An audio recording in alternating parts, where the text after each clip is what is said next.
ओम शांति। 24 नवंबर 2024 की अव्यक्त मुरली।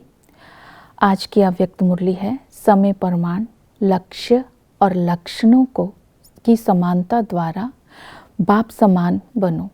आज की मुरली से लक्ष्य लेंगे।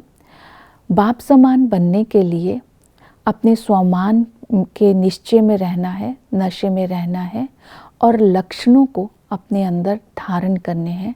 जो बाप के लक्षण हैं सो मेरे लक्षण हैं।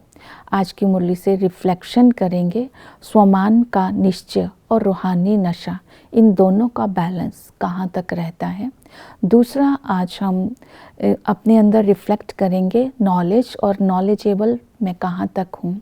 नॉलेज बोलते हैं लाइट को, नॉलेजेबल बोलते हैं माइट को। अगर हम केवल ज्ञान की लाइट अपने अंदर, शक्ति अंदर रखते हैं और ज्ञान ही दूसरे को देते हैं तो इससे रिस्पेक्ट मिल जाती है। लेकिन नॉलेजेबल नहीं है, वो ज्ञान मेरे जीवन में धारण नहीं है, तो मैं दूसरे को परिवर्तन नहीं कर सकती हूँ। तो इसी तरह दोनों लाइट और माइट ये शब्द यूज़ किया जाता है। इन दोनों का बैलेंस कहाँ तक है ये रिफ्लेक्ट करेंगे, चिंतन करेंगे स्वमान की माला का। जो भी हमें स्वमान मिलेंगे उन माला को बना करके आज चिंतन में लाएंगे। दूसरा, चिंतन करेंगे देह भान की सूक्ष्म लिस्ट क्या है। और आज हम पुरुषार्थ करेंगे भिन्न भिन्न स्वमानों का। पहला है मैं स्वमानधारी आत्मा हूँ। इस संगम पर बाप दादा के द्वारा बहुत सारे स्वमान मिलते हैं। ये ऐसे इतने स्वमान पूरे कल्प में नहीं मिलते हैं।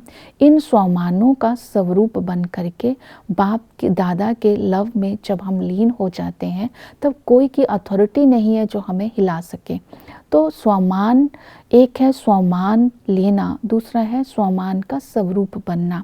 तो दोनों का नशा अपने अंदर रखना है, स्वमान लेकर उसका स्वरूप बनना है। जैसे एक मुरली में बाबा ने बोला, दिल तक तो बोलते हो लेकिन दिल तक तो नशीन बनते नहीं हो। तो स्वमान अर्थात शुद्ध संकल्प लेना, लेकिन उस संकल्प को जीवन में धारण करना, उसको बोलते हैं उसकी स्थिति में स्थित हो जाना। दूसरा, आज हम अटेंशन रखेंगे फरिश्ता, वह निराकारी अवस्था द्वारा बाप समान नेचुरल नेचर बनाना है। फरिश्ता और निराकारी अवस्था बाप की नेचुरल नेचर थी, तो मुझे भी ये नेचुरल नेचर बनानी है। तो उसके लिए फर्स्ट स्टेप है निरअहंकारी बनना। निरअहंकारी बनने के लिए ये मंत्र बुद्धि में रखना है, निराकारी, निर्विकारी, निरअहंकारी। तो निराकारी बनना अर्थात देही अभिमानी बनना। देही अभिमानी बनने के लिए देह भान का त्याग करना होगा। जितना भी अपनी देह पर या दूसरों की देह में फंसना, सिर्फ इसको ही देह भान नहीं बोलते हैं, इससे भी सूक्ष्म लिस्ट है देह भान की, उसको निकाल करके उससे अपने आप को निकालना। मोटे से लगाव से मुक्त तो हम हो गए हैं, लेकिन सूक्ष्म से अपने आप को डिटैच करना है। देही अभिमानी बनने के लिए, देह भान से परे होने के लिए ये रूहानी नशा रहना चाहिए और ये एक्सरसाइज कर्म करते, अपनी ड्यूटी बजाते भी करते रहना चाहिए। 1 सेकंड का ये अभ्यास हमारा नेचुरल हो जाना चाहिए। अभी अभी निराकारी, अभी अभी फरिश्ता। जितना निरअहंकारी बनेंगे, देही अभिमानी बनेंगे, निर्विकारी तो स्वतः बन जाएंगे।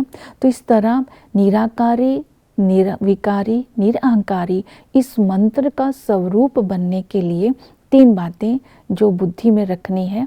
पहले, संकल्पों में श्रेष्ठता लानी है, वाणी में निर्माणता लानी है, कर्म करते समय व सेवा करते समय, अपने अंदर संबंध संपर्क में आते समय शुभ भावना लानी है और श्रेष्ठ कामना की वृत्ति लानी है। तो इस तरह हम बाप समान बन जाएंगे। फिर मुझे नष्टो मोहा बनना है, इस स्वमान में रहना है, बाबा को अपना कंपेनियन बनाना है। लौकिक अलौकिक का फिर बैलेंस रखते हुए सारे बोझ बाप को दे देंगे तो हम नष्टो मोहा स्वतः बन जाएंगे।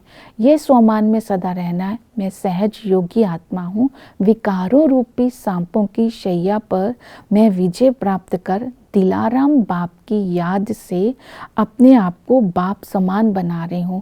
जब हम विकारों रूपी शैया को अपने अधीन बना लेते हैं तो दिलाराम बाप के दिल में वास करते हैं, तो हमें बाप समान बनने की मेहनत नहीं लगती।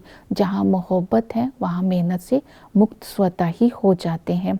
फिर बाबा ने टीचर से एक आश रखी है, बाप समान बनना है तो बाबा तो टीचर्स को अपने सिर का ताज बोलते हैं, अपने से भी ऊंच दृष्टि से देखते हैं।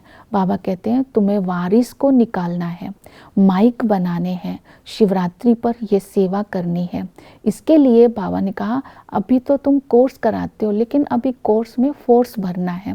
तो इस तरह ये और भी मुरली में शिक्षाएं हैं, उनको जीवन में धारण करेंगे तो हम बाप समान बन सकेंगे, लक्ष्य और लक्षणों को समान बनाकर विश्व परिवर्तन कर सकेंगे। ओम शांति।